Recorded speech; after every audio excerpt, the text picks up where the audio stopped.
Shalom Chavrim, I'm Stephen Ben-Nun. You're watching Israeli News Live, a quick take of our broadcast this evening. Several things that are going on, one to bring to your attention. One we've already shared with you, the U.S. warship, the George W.H.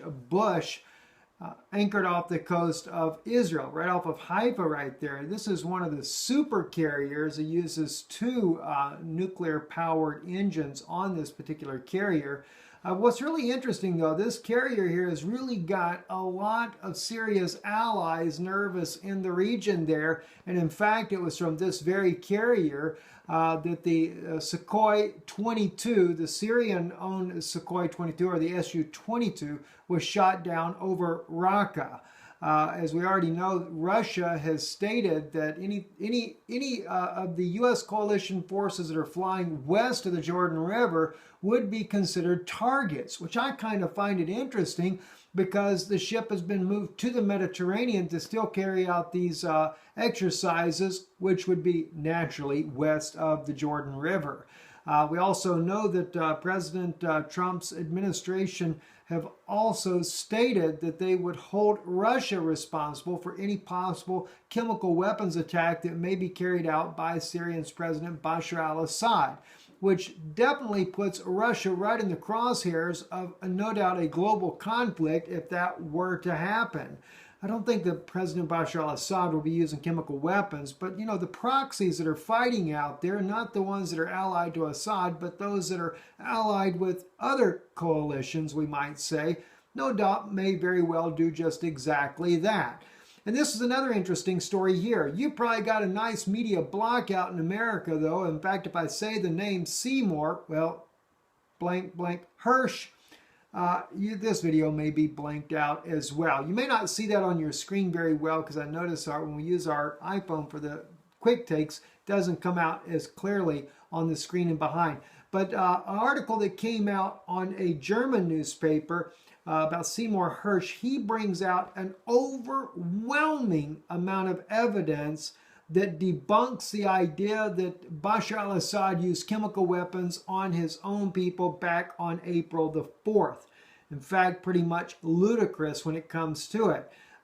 Very interesting. It says, since the German daily Die Welt published Hirsch's article titled Trump's Red Line on June 25th, its contents have been subject to a total blackout by major newspapers, broadcast, and cable news networks in the United States. Hirsch's account makes clear that not only was there no objective evidence to back up Washington's charges of a chemical weapons attack by the Syrian government on the town of Khan Shaykhun, the fact that there was no such attack was known to the U.S. military intelligence apparatus even before the cruise missile strike was ordered, he states.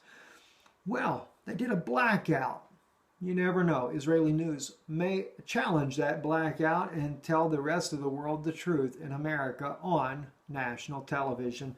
The available intelligence made clear that the Syrians had targeted a jihadist meeting site on April the 4th using a Russian-supplied guided bomb equipped with conventional explosive, Hirsch wrote. Details on the attack, including information on the so-called high-value targets, had been provided by the Russians days in advance to the Americans and allied military officials of Doha, whose mission is to coordinate all U.S. allied Syrian and Russian Air Force operations in the region. That lets you know that I guess the U.S. coalition had some inside information. So if you would like to kind of let a sarin bomb loose to make it look like Syria did it, you got the intel to be able to do so. Very damaging evidence, if you ask me. Also, a little bit of a blunder for Russia. They have been test firing again one of their latest nuclear bombs there that they used there. It didn't go so well, and in fact, the success rate of their ballistic missiles that are fired from their submarines, the Volva-class missile, has got a very high failure rate. Very high. In fact, I believe it is 1 in 9 missiles that is launched doesn't hit its target or explodes in midair. That was the case again with another one that Russia just launched here recently. 2 went off to go for their target, and of course 1 exploded in midair on its way out. Didn't do so well. Not very good for Russia to see that their most important endeavor for their submarine's ballistic missile system is not working very well. Also being reported all across the United States from CNN, Sputnik News, RT News, multiple pedestrians injured after being hit by a car at a Boston Logan airport. It was a taxi cab, no less. Several people are injured after getting hit by this car near the taxi line at the Logan International Airport in the city of Boston, Massachusetts, said police in a statement on Monday. There's not any much more information about it, whether or not it was intentional terrorist attack or whatever, can't really say.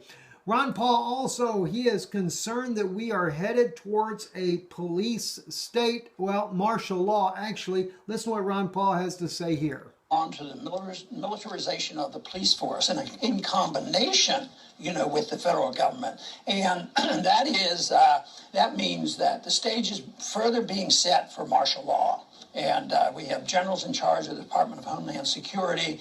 I expect that we're going to have more violence in the cities. I think this is just the beginning of what they're seeing in Chicago and Detroit. And if you look at the recent news, how many pension funds are totally bankrupt, and the states are bankrupt. And I think it was in Connecticut where Ron Paul not painting a very good picture for the United States or the U.S. economy. In fact, a very bleak picture indeed. In fact, another thing, Ron Paul, that I really appreciate about him is his stance for President Bashar al-Assad, bringing out the truth, as we have done here on Israeli News Live, that this man has certainly been set up by the world bodies. I'm Stephen Ben-Nun. You're watching Israeli News Live. Shalom, and God bless you, and thank you for watching.